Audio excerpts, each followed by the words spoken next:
For 121 years, the Meigs County Sheriff's Office has operated out of this building, and up until 1984, the building served as the jail, the sheriff's office, and as the sheriff's home. But now, in 2017, Meigs County Sheriff Keith Wood says his office can't do its job in a building this old. We can't continue in a building built in 1894 and try to work in today's standards of policing. We just can't continue that. Today, the building is falling apart. There is black mold, water damage, and structural decay inside and out. Major Scott Trussell is the jail administrator, and he says in the more than 30 years he's had the job, the building has never passed a jail inspection. There's a lot of issues with the foundations crumbling underneath of it now. The steps are separating. There's a 4-inch gap where it's moved. I can show you a window downstairs that the sandstone has deteriorated around it. You can actually put your hand outside of the window around the frame and touch the outside while standing inside the building. Sheriff Wood says the layout of the facility creates some security concerns as well. Right now I'm standing inside the Meigs County Jail holding cell. About 2 inmates can be held in here for a minimal amount of time.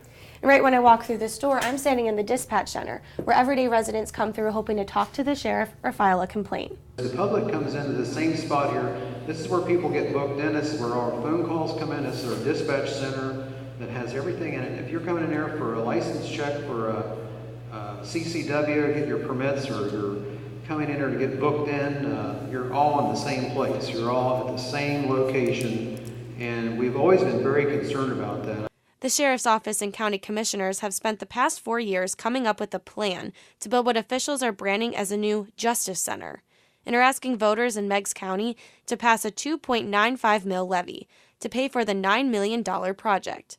County Commissioner Randy Smith says residents can go online to the auditor's website to see how this would impact their taxes. Raised at $100,000. It asks you for additional millage. In this levy, it's 2.95. Put that in, hit calculate.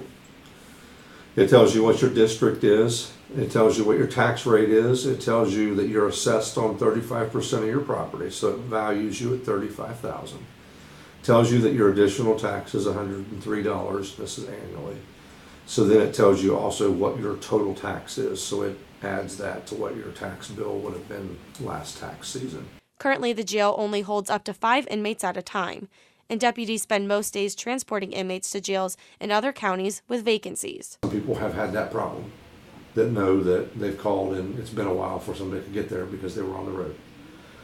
I think when the people that I've talked to, when they hear that we've got deputies that are driving thousands of miles a year outside the county to move people, and now they won't have to do that, they'll be here for when you call. Last year, the county spent over $220,000 just on housing inmates around the state. And the sheriff says that we can keep that money local and generate profit by offering cells to other counties' inmates in this new facility.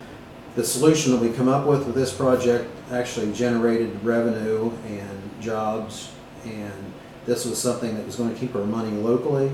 It's an investment for a future for our county. But not everyone sees a prison for profit as a good thing, such as lifelong Meigs County resident Clinton Bailey. I don't think making a business, I just think it's bad. It's just ethically wrong. I don't like the thought of making a business out of people's misfortune. And I hate it that you have to look at a correctional facility as a business, but you really do. I mean, it's how you run it, how you operate it, that's how you generate the revenue to be able to sustain itself. And that's your goal, is to be able to sustain what you're doing, take care of yourself. But officials say that financial stability is what will allow the jail to fundamentally change the way it operates. Right now, no rehabilitation services are offered, and the hope is that this new correctional facility can focus on rehabilitating inmates through various programs. There's no services for someone that's addicted to heroin. Right now, coming out of our jail, they walk out the door and there's nothing with them.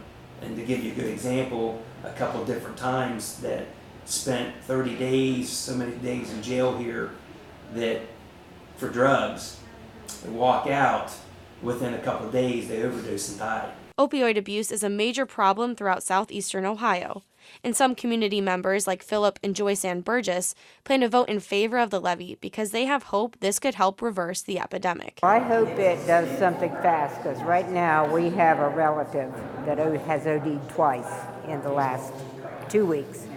and possibly not going to make it. Had there been intervention, it may have changed her life. So if you could save somebody else, I'm all for it. If the levy passes, the new facility will just be up the hill from the current sheriff's office at the old Veterans Hospital. The plan is to tear down this building and create a 71-cell, 26,000 square foot center. But Bailey plans to vote no and says he thinks the jail should have been updated a long time ago. Sheriff Wood says while they can't change the past, they have a responsibility to the county's future. Do we pass it to another generation and let them worry about it? Or do we handle today and say, we've got a solution to this, let's fix it? Reporting for Newswatch, I'm Michaela Marshall.